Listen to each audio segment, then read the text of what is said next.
ഇന്ന് തന്നെ ഡൗൺലോഡ് ചെയ്യൂ. കാണൂ നിങ്ങളുടെ ഫേവറേറ്റ് ഷോസ്. നമ്മളീ കാണുന്നതും കണ്ടുകൊണ്ടിരിക്കുന്നതും ഒന്നും അവന്റെ യഥാർത്ഥ മുഖമല്ല. അവൻ അണിഞ്ഞിരിക്കുന്ന നന്മ നിറഞ്ഞവന്റെ മുഖംമൂടിക്കുള്ളില് ഒരു ചെകുത്താനുണ്ടോന്ന് എനിക്ക് സംശയമുണ്ട്. ആർക്കാച്ച ഇങ്ങനൊരു ഭാഗ്യം കിട്ടുന്ന? അച്ഛൻ മുമ്പിലുണ്ടായിരുന്നിട്ടും അച്ഛന്റെ സ്നേഹം കിട്ടാതെ വർഷങ്ങളോളം തപസ്സിരുന്ന് ആ സ്നേഹം കിട്ടുന്നൊരു നിമിഷമുണ്ടല്ലോ, ആ സ്നേഹം ലഭിക്കുമ്പോൾ സന്തോഷമുണ്ടല്ലോ, ആ സന്തോഷം ഈ ലോകത്ത് എനിക്ക് മാത്രമേ കിട്ടിയിട്ടുള്ളൂ. ആ കാര്യത്തില് ഞാൻ അഹങ്കരിക്കുന്നുണ്ട് അച്ഛാ.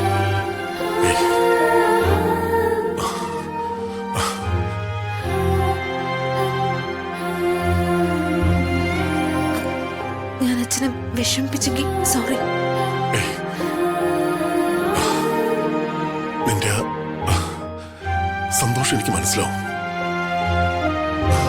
പക്ഷേ ആ സന്തോഷത്തെക്കാൾ കൂടുതൽ എനിക്ക് സങ്കടമാണെന്ന് നീ മനസ്സിലാക്കിയില്ലേ? നീ എന്നെ സമാധാനിപ്പിക്കാൻ നോക്കുകയല്ലേ? അല്ലച്ച, ഞാൻ സത്യമായിട്ടും പറഞ്ഞതാ. എനിക്ക് മനസ്സിലായി. ഇനി നമ്മൾ സംസാരിച്ചോണ്ടിരുന്ന നീ ഞാനും ഇവിടെ ഇരുന്ന് കരയും. അതുകൊണ്ട് വന്നേ, കൈ കഴുകാം.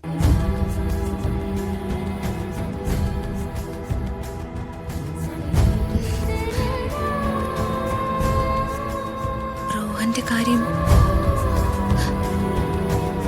ഒരുപാട് കാലത്തിന് ശേഷം അച്ഛൻ എന്നോട് ഇത്രയും സ്നേഹത്തോടെ സംസാരിക്കുമ്പോ ഇപ്പൊ ഞാൻ റോഹന്റെ കാര്യം സംസാരിച്ചാ വേണ്ട, അത് ശരിയാവില്ല. ഇതിപ്പോ ഇങ്ങനെ തന്നെ പോട്ടെ. എന്റെ എല്ലാ പ്രാർത്ഥനകളും കേട്ടിട്ടുള്ള, എന്റെ വിഷമങ്ങളും മനസ്സിലാക്കി എന്നെ സഹായിച്ചിട്ടുള്ള ദൈവങ്ങൾ തീർച്ചയായിട്ടും റോഹന്റെ കാര്യം അച്ഛനോട് പറയാനും ഒരു സാഹചര്യം ഉണ്ടാക്കി തരും. അതുവരെ കാത്തിരിക്കാം.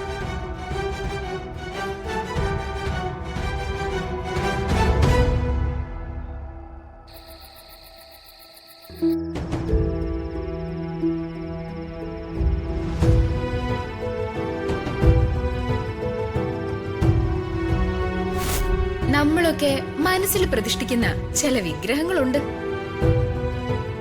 സമയത്തിന് ഉപകരിക്കാതെ പാഴായി പോകുന്ന വിഗ്രഹങ്ങളൊക്കെ മാറ്റി പ്രതിഷ്ഠിക്കുന്നതിലെ ഒരു തെറ്റൊന്നുള്ളതായിട്ട് എനിക്ക് തോന്നുന്നില്ല. ഇപ്പൊ വർമ്മ സാറിനും അതൊക്കെ ബോധ്യായി കാണും.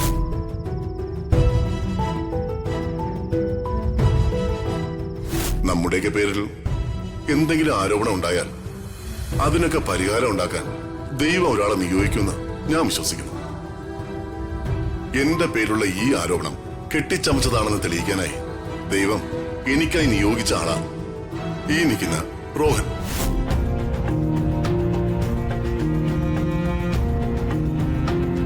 പാവം രാജു, ഇത്രയും കാലങ്ങളായിട്ട് അച്ഛന്റെ എല്ലാ കാര്യങ്ങളും വളരെ ശ്രദ്ധയോടെ കൈകാര്യം ചെയ്തു.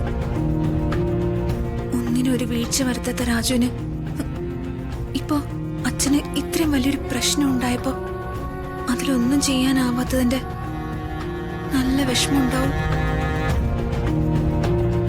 രാജുവിനെ ഒന്ന് ഫോൺ ചെയ്യാം. രാജു വിഷമത്തിലാണെങ്കിൽ അവനെ ഒന്ന് ആശ്വസിപ്പിക്കാൻ ഞാനല്ലാതെ വേറെ ആരാ അവനുള്ളത്?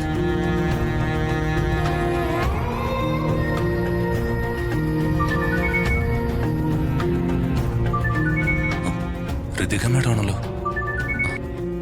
Hello madam. Hello Raju, Raju എവിടെയാ? ഞാൻ വീട്ടില്. എന്തുപറ്റി മാഡം? എന്തെങ്കിലും പ്രശ്നമുണ്ടോ? പ്രശ്നമൊന്നുമില്ല. ഞാൻ രാജുവിനോടൊന്ന് സംസാരിക്കാൻ കോൾ ചെയ്തതാ. പറയും മാഡം. രാജുവിന് വിഷമമായി കാണുമെന്ന് എനിക്കറിയാം. അച്ഛന്റെ കാര്യത്തില് ഒന്നും ചെയ്യാൻ സാധിച്ചില്ലല്ലോ എന്നുള്ള നിരാശയൊന്നും വേണ്ട. അച്ഛൻ ആ പ്രശ്നത്തിൽ നിന്നും രക്ഷപ്പെടുത്താനായിട്ട് രാജു ആത്മാർത്ഥമായിട്ട് ശ്രമിച്ചു എന്ന് എനിക്ക് നന്നായിട്ട് അറിയാം. രാജു വെറുതെ നടന്നതൊക്കെ ഓർത്ത് ടെൻഷൻ അടിക്കൊന്നും വേണ്ട. മാഡം, എനിക്ക് അങ്ങനെയുള്ള ഈഗോ പ്രോബ്ലംസ് ഒന്നുമില്ല. റോഹൻ കൃത്യസമയത്ത് വേണ്ട രീതിയിൽ പ്രവർത്തിച്ച് വർമ്മ സാറിനെ വലിയൊരു കുരുക്കിൽ നിന്ന് രക്ഷപ്പെടുത്തിയില്ലേ? അല്ലെങ്കിലും എല്ലാവർക്കും നന്മകൾ മാത്രം ചെയ്യുന്ന വർമ്മ സാറിനെ ദൈവം കൈവിടില്ല മാഡം. റോഹന്റെ രൂപത്തിലല്ലെങ്കിൽ മറ്റൊരു രൂപത്തിൽ വർമ്മ സാറിന് ദൈവം കൈ കൊടുക്കുമായിരുന്നു. രാജു, റോഹൻ അച്ഛനെ രക്ഷപ്പെടുത്തിയതില് എനിക്ക് എന്തോ ഒരു പന്തികേട് തോന്നുന്നുണ്ട്. ആ കാര്യം കൂടെ രാജുവിനോട് സംസാരിക്കാനാ ഞാനിപ്പോ രാജുവിനെ കോൾ ചെയ്തത്. എന്താ മാഡം, എന്തെങ്കിലും പ്രശ്നമുണ്ടോ? ഉണ്ട് രാജു, ഒരു വലിയ പ്രശ്നമുണ്ട്. അന്ന് ഞാനും റോഹനും റെസ്റ്റോറന്റിൽ പോയതേ രാജു ഓർക്കുന്നില്ലേ? ആ, ഉവ്വ്. അന്ന് ഞങ്ങൾ തമ്മില് എന്താ സംസാരിച്ചതെന്ന് രാജുവിന് അറിയാമോ? ഇല്ല മാഡം.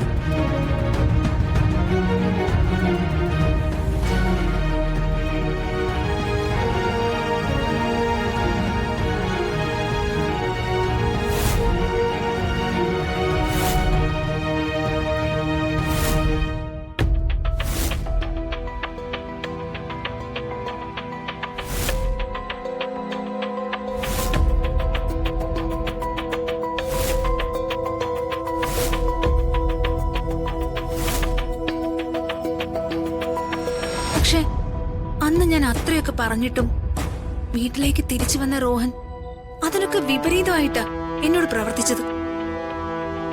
ഞാൻ പറഞ്ഞതൊക്കെ അച്ഛനോട് തുറന്നു പറഞ്ഞ് ഈ വീട്ടിലൊരു ഭൂകമ്പത്തിന് തിരികൊളുത്തുന്ന് ഞാൻ ഭയന്നപ്പോ എല്ലാം മറച്ചു വെച്ച് ഒന്നും നടന്നിട്ടില്ലാത്തതുപോലെ റോഹൻ പെരുമാറി.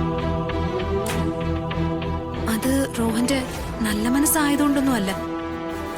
അവന്റെ ഉള്ളില് എന്തൊക്കെയോ നിഗൂഢതകളുണ്ട്. നമ്മളീ കാണുന്നതും കണ്ടുകൊണ്ടിരിക്കുന്നതും ഒന്നും അവന്റെ യഥാർത്ഥ മുഖമല്ല. അവൻ അണിഞ്ഞിരിക്കുന്ന നന്മ നിറഞ്ഞവന്റെ മുഖംമൂടിക്കുള്ളില് ഒരു ചെകുത്താനുണ്ടോന്ന് എനിക്ക് സംശയമുണ്ട്. മാഡത്തിന് അങ്ങനെ ഒരു സംശയം ഉണ്ടെങ്കിൽ എന്താ വേണ്ടെന്ന് വെച്ചാൽ ഞാൻ നോക്കിക്കോളാം. മാഡം ഇപ്പൊ സമാധാനായിട്ടിരിക്കെ. അച്ഛൻ യാത്ര ചെയ്ത കാറില് എങ്ങനെ മയക്കുമരുന്ന് വന്നു എന്ന് രാജു കണ്ടുപിടിക്കണം. തീർച്ചയായിട്ടും മാഡം, ഞാനത് കണ്ടുപിടിച്ചിരിക്കും. ശരി രാജു. ശരി മാഡം.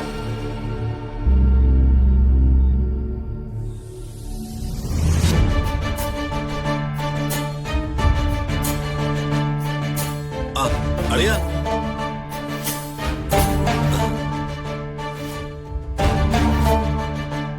എനിക്ക് അളിയനോടൊന്ന് സംസാരിക്കണം. അളിയ ഫ്രീ ആണോ? എന്താ കാര്യം? ആ അളിയ, ഞാൻ വളച്ചു ചുറ്റില്ലാത്ത കാര്യം പറയാം.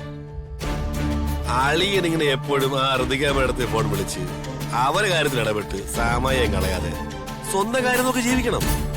അകലേ നോവിനാലേ